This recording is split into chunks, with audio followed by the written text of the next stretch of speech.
Assalamualaikum warahmatullahi wabarakatuh. Di sini saya Siti Syifa Azizah dari kelas 12 IPA 3. Dalam pelajaran sejarah Indonesia, kali ini saya akan menjelaskan mengenai kehidupan politik dan ekonomi masa demokrasi terpimpin.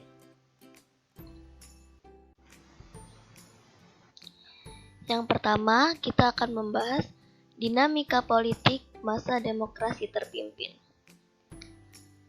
Untuk menuju demokrasi terpimpin, banyak sekali yang dilalui oleh negara kita. Kehidupan sosial politik Indonesia pada masa demokrasi liberal, yaitu masa demokrasi sebelumnya, atau pada tahun 1950 hingga 1959, belum pernah mencapai kestabilan secara nasional.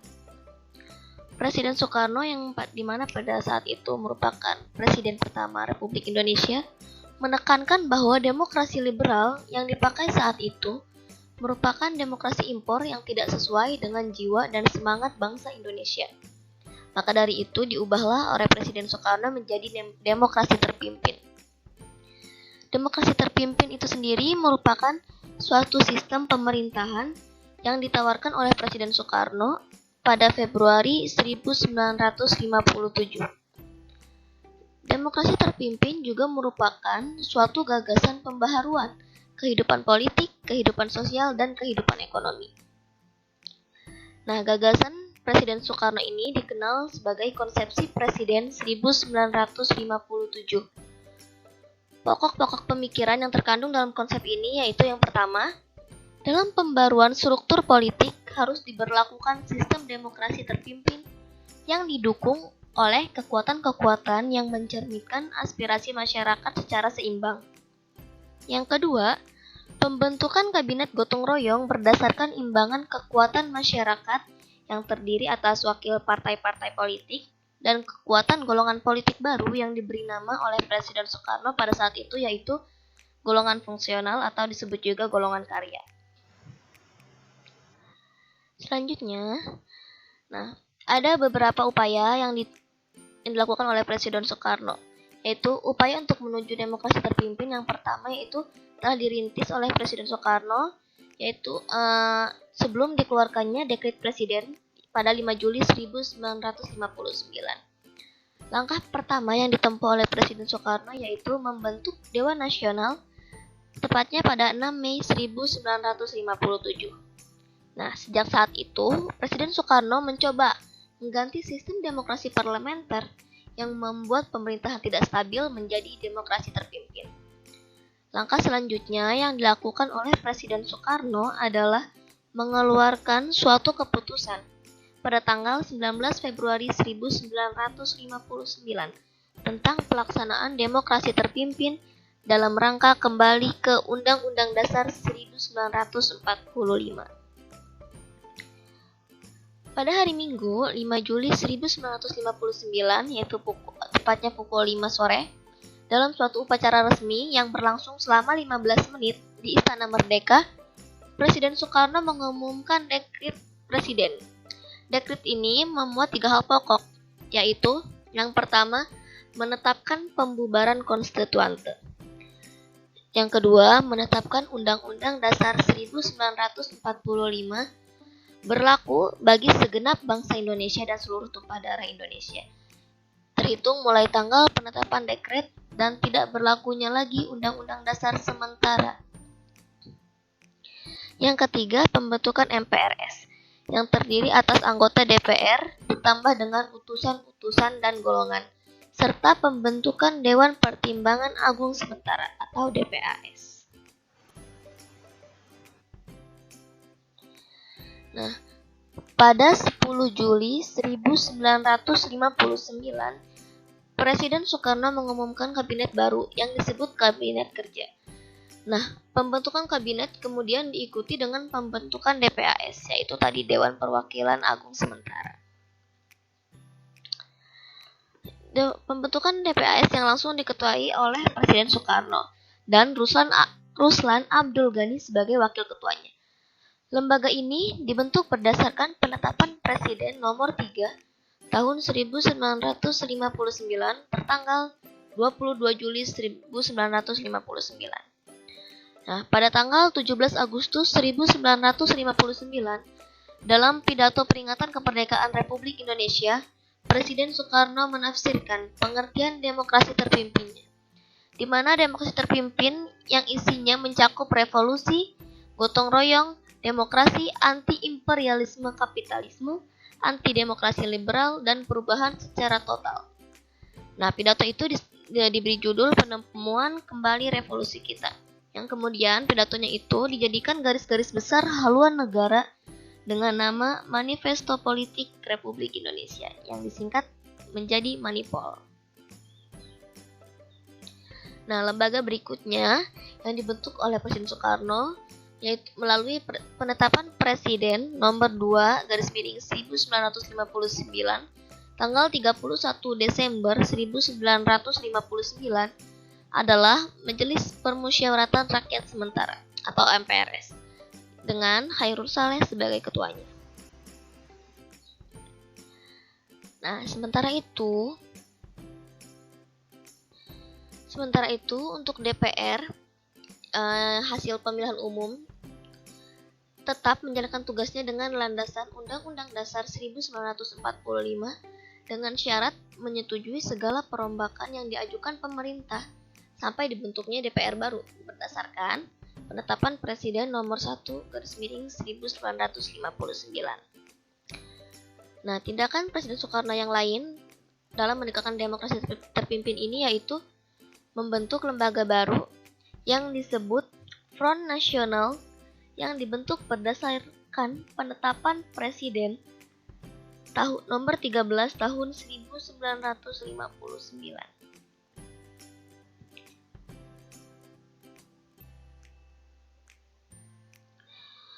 Oke, saya jelaskan sedikit.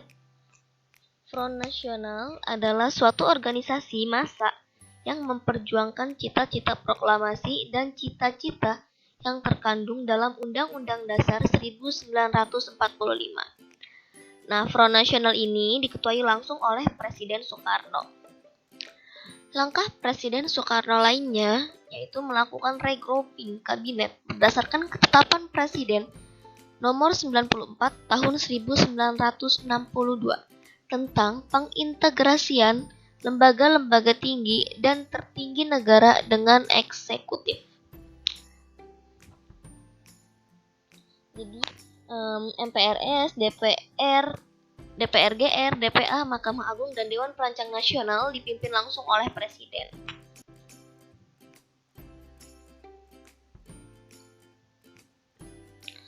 Selain itu, Presiden juga membentuk suatu lembaga baru yang bernama Musyawarah Pembantu Pimpinan Revolusi atau MPPR berdasarkan penetapan Presiden nomor 4/1962.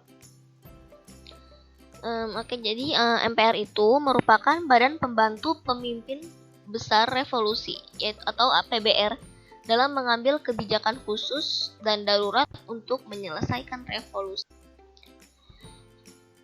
Sebelumnya, jadi keanggotaan MPPR itu meliputi sejumlah menteri yang mewakili MPRS, DPRGR, departemen-departemen, angkatan, dan para pemimpin partai politik Nasakom. Yang kedua, kita lanjut peta kekuatan politik nasional. Antara tahun 1960 sampai 1965, kekuatan politik pada waktu itu terpusat di tangan Presiden Soekarno. Presiden Soekarno memegang seluruh kekuasaan negara dengan TNI Angkatan Darat dan PKI di sampingnya.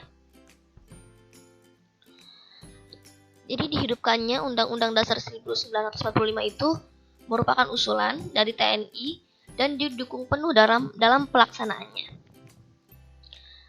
Menguatnya pengaruh TNI Angkatan Darat membuat Presiden Soekarno berusaha menekan pengaruh TNI Angkatan Darat, terutama Nasution dengan dua taktik. Yang pertama, Presiden Soekarno berusaha mendapat dukungan partai-partai politik yang berpusat di Jawa, terutama PKI. Yang kedua, yaitu dengan merangkul angkatan-angkatan bersenjata lainnya, terutama Angkatan Udara. Kekuatan politik baru lainnya adalah PKI.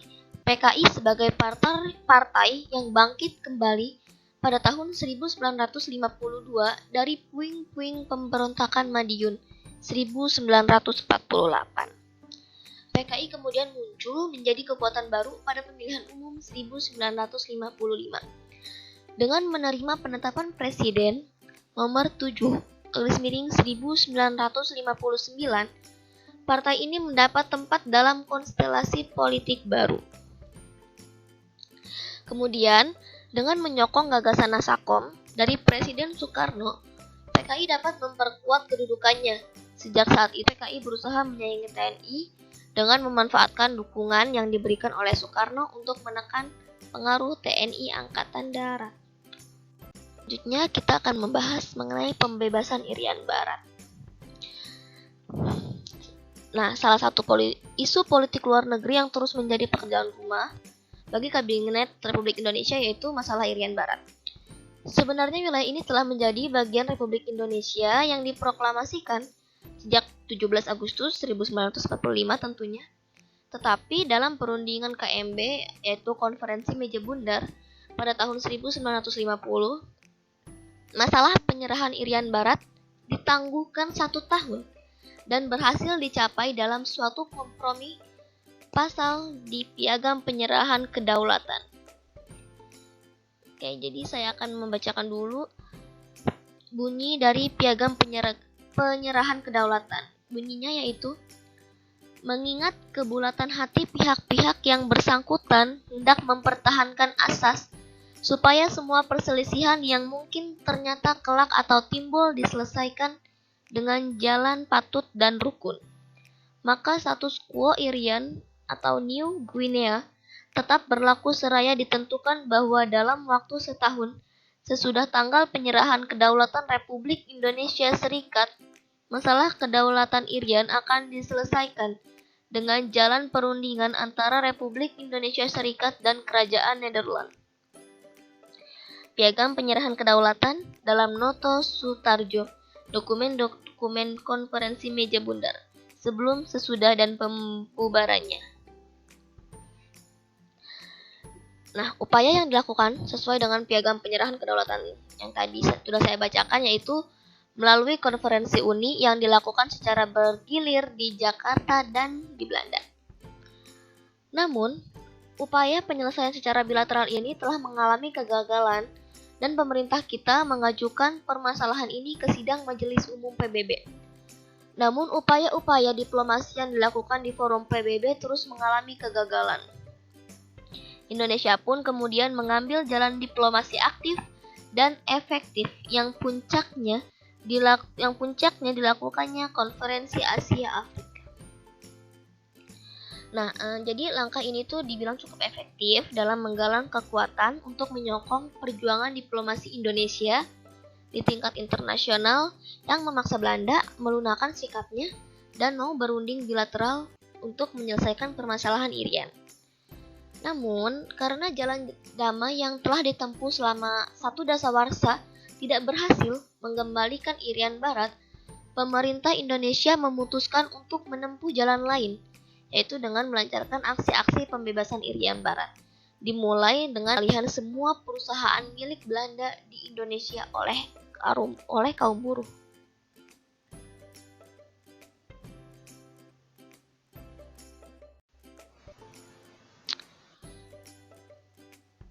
Nah, selanjutnya, jadi Presiden Soekarno dalam pidatonya tanggal 30 September 1960 di depan sidang Majelis Umum PBB menegaskan kembali sikapnya tentang upaya mengembalikan Irian Barat ke pangkuan Republik Indonesia.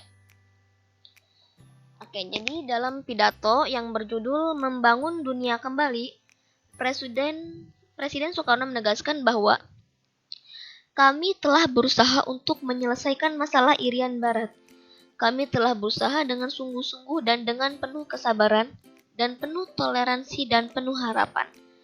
Kami telah berusaha untuk mengadakan perundingan-perundingan bilateral. Harapan lenyap, kesabaran hilang, bahkan toleransi pun mencapai batasnya. Semuanya itu kini telah habis dan Belanda tidak memberikan alternatif lainnya kecuali memperkeras sikap kami. Nah,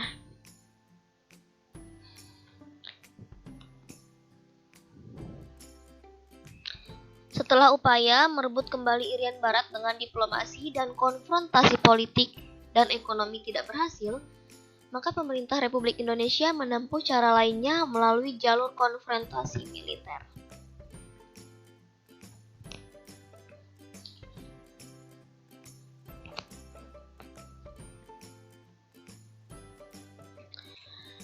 Pada tanggal 19 Desember 1961, di depan rapat raksasa di Yogyakarta,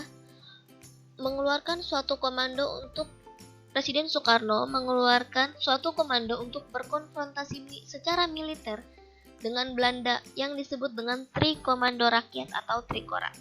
Nah, isi dari Trikora tersebut itu ada 3. Yang pertama, gagalkan pembentukan negara boneka Papua buatan Belanda.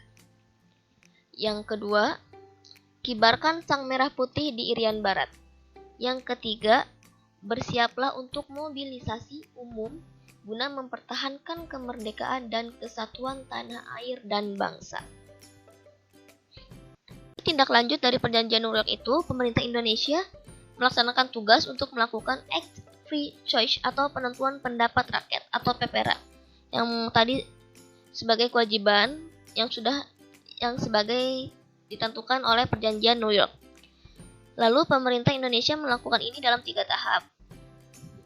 3 tahapan ini sukses dijalankan oleh pemerintah Indonesia dan hasil dari PPRA kemudian dibawa oleh Duta Besar Ortiz Sands ke New York untuk dilaporkan ke Sidang Umum Dewan Keamanan PBB. Jadi pada tanggal 19 November 1969, yaitu pada Sidang Umum PBB ke-24, menerima hasil PPRA yang telah dilakukan Indonesia, karena sudah sesuai dengan isi perjanjian New York. Jadi sejak saat itulah Indonesia secara de jure dan de facto memperoleh kembali Irian Barat sebagai bagian dari Negara Kesatuan Republik Indonesia. Oke, kita lanjut ke invasi terhadap Malaysia. Sebenarnya masalah Malaysia merupakan isu yang menguntungkan PKI untuk mendapatkan tempat dalam kalangan pimpinan negara.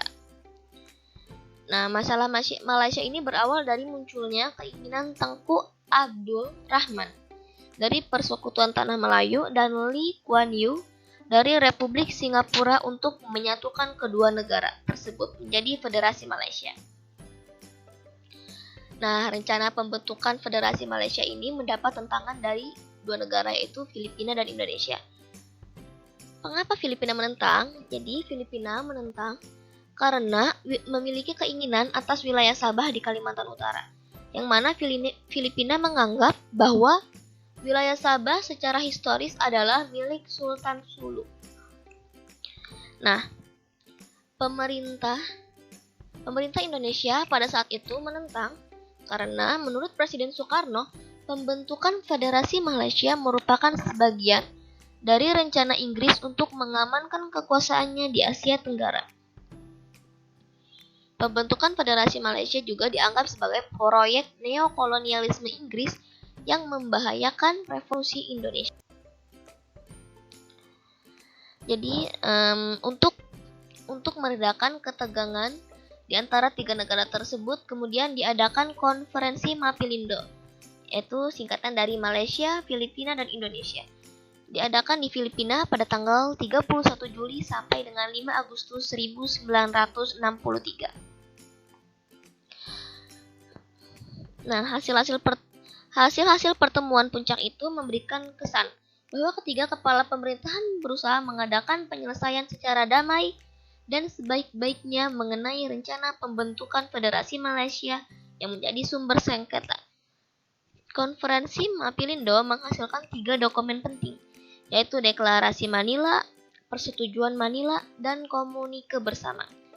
Inti pokok dari 3 dokumen tersebut adalah Indonesia dan Filipina menyambut baik pembentukan Federasi Malaysia jika rakyat Kalimantan Utara menyetujui hal itu.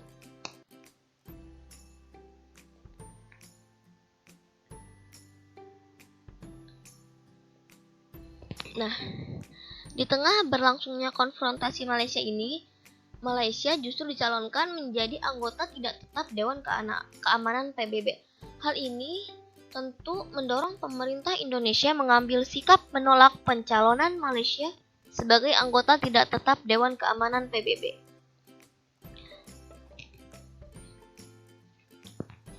Sikap Indonesia ini langsung disampaikan Presiden Soekarno pada pidatonya, yaitu pada tanggal 31 Desember 1964.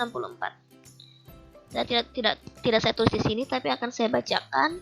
Jadi Presiden Soekarno menegaskan bahwa oleh karenanya, jikalau PBB sekarang, PBB yang belum diubah, yang tidak lagi mencerminkan keadaan sekarang, jikalau PBB menerima Malaysia menjadi anggota Dewan Keamanan, kita, Indonesia, akan keluar, kita akan meninggalkan PBB sekarang. Nah, jadi dari pidato tersebut terlihat bahwa keluarnya Indonesia ini dari PBB adalah karena masuknya Malaysia menjadi anggota tidak tetap Dewan Keamanan PBB. Dan pada tanggal 7 Januari 1965, Malaysia dinyatakan diterima sebagai anggota tidak tetap Dewan Keamanan PBB. Dengan spontan, Presiden Soekarno menyatakan Indonesia keluar dari PBB. Nah, dengan keluarnya Indonesia dari PBB, Indonesia itu kehilangan satu forum yang dapat digunakan untuk mencapai penyelesaian persengketaan dengan Malaysia secara damai. Selanjutnya mengenai ekonominya. Jadi perkembangan ekonomi masa demokrasi terpimpin pastinya jelas berbeda dengan ekonomi masa demokrasi liberal. Nah, sejak diberlakukannya kembali Undang-Undang Dasar 1945, dimulailah pelaksanaan ekonomi terpimpin sebagai awal berlakunya herd-ordering ekonomi, di mana alat-alat produksi dan distribusi yang vital harus dimiliki dan dikuasai oleh negara atau minimal di bawah pengawasan negara. Yang dengan demikian peranan pemerintah dalam kebijakan dan kehidupan ekonomi nasional makin menonjol. Pengaturan ekonomi berjalan dengan sistem komando. Sikap dan kemandirian ekonomi atau berdikari menjadi dasar bagi kebijakan ekonomi.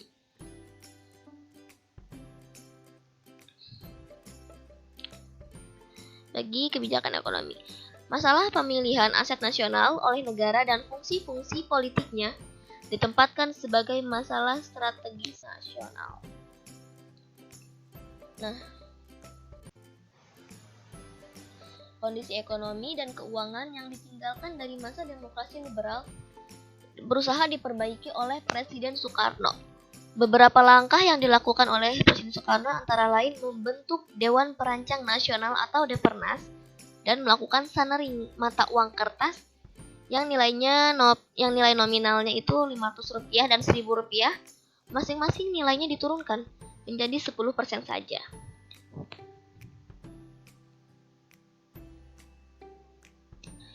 Nah, jadi Depernas ini disusun di bawah Kabinet Karya pada tanggal 15 Agustus tahun 1959 yang dipimpin oleh Muhammad Yamin dengan beranggotakan 80 orang.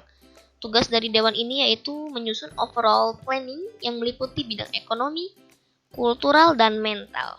Nah, Depernas pada tahun 1963 diganti dengan Badan Perancang Pembangunan Nasional atau Bappenas, yang dipimpin langsung oleh Presiden Soekarno sendiri. Nah, tugas Bappenas ini yaitu menyusun rancangan pembangunan jangka panjang dan jangka pendek, baik nasional maupun daerah, serta mengawasi laporan pelaksanaan pembangunan dan menyiapkan dan menilai mandataris untuk MPRS. Nah, tadi kita sudah membahas tentang sanering ya. Jadi kebijakan sanering yang dilakukan pemerintah berdasarkan peraturan pemerintah pengganti Undang-Undang Nomor 2/1959 yang berlaku pada tanggal 25 Agustus 1959 pukul 6 pagi. Peraturan ini bertujuan mengurangi banyaknya uang yang beredar untuk kepentingan perbaikan keuangan dan perekonomian negara. Jadi untuk mencapai tujuan itu, uang kertas pecahan Rp500 dan Rp1.000 yang ada dalam peredaran pada saat berlakunya peraturan itu diturunkan nilainya menjadi Rp50 dan Rp100. Oke, setelah keamanan nasional berhasil dipulihkan, kasus DITII Jawa Barat dan pembebasan Irian Barat, pemerintah mulai memikirkan penderitaan rakyatnya dengan melakukan rehabilitasi ekonomi. Nah, jadi konsep rehabilitasi ekonomi ini disusun oleh tim yang dimana dipimpin oleh Menteri Pertama Insinyur Juanda dan hasilnya dikenal dengan sebutan konsep Juanda. Namun konsep ini mati sebelum lahir karena mendapat kritikan yang tajam dari PKI karena dianggap bekerja sama dengan negara revisionis, yaitu Amerika Serikat dan Yugoslavia. Nah, upaya perbaikan ekonomi lain yang dilakukan pemerintah adalah pembentukan Panitia 13. Jadi anggota panitia ini bukan hanya para ahli ekonomi, namun juga melibatkan para pimpinan partai politik, anggota musyawarah pembantu pimpinan revolusi atau MPPPR, di pimpinan DPR, DPA. Nah, panitia ini menghasilkan konsep yang kemudian disebut dengan Deklarasi Ekonomi atau DEKON sebagai strategi dasar ekonomi Indonesia dalam rangka pelaksanaan ekonomi terpimpin.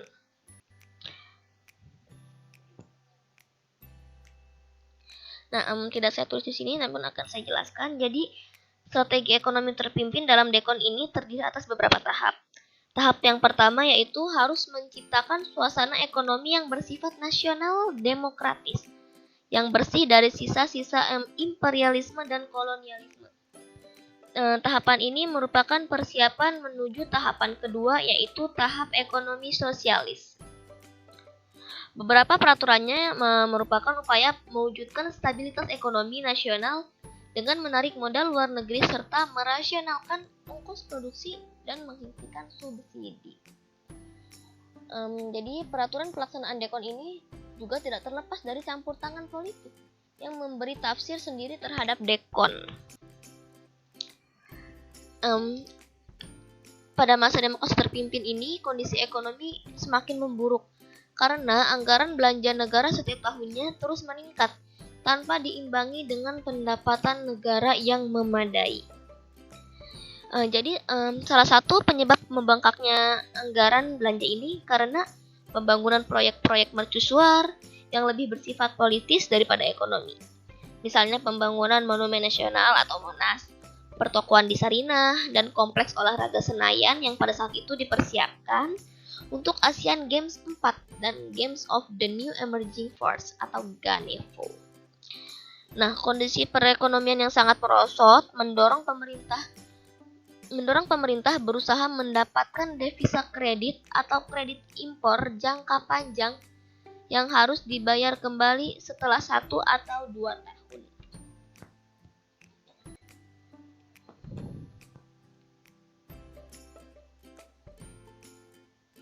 Selanjutnya ada tambahan yaitu pada tahun 1965 pemerintah mengeluarkan kebijakan bahwa pecahan mata uang Rp1.000 atau uang lama diganti dengan Rp1 uang baru. Nah, tindakan penggantian uang lama dengan uang baru diikuti dengan pengumuman kenaikan harga bahan bakar yang mengakibatkan reaksi penolakan masyarakat. Hal inilah yang kemudian menyebabkan para mahasiswa, pada masyarakat turun ke jalan menyuarakan aksi-aksi Trituntutan Rakyat atau disebut juga dengan Tritura. Oke, jadi sekian penjelasan dari saya. Terima kasih sudah menonton, khususnya untuk Ibu Ima selaku guru sejarah Indonesia yang sudah bersedia meluangkan waktunya untuk menonton presentasi dari saya. Mohon maaf Ibu untuk segala kekurangan dalam penulisan materi maupun penjelasannya. Cukup sekian dari saya. Wassalamualaikum warahmatullahi wabarakatuh.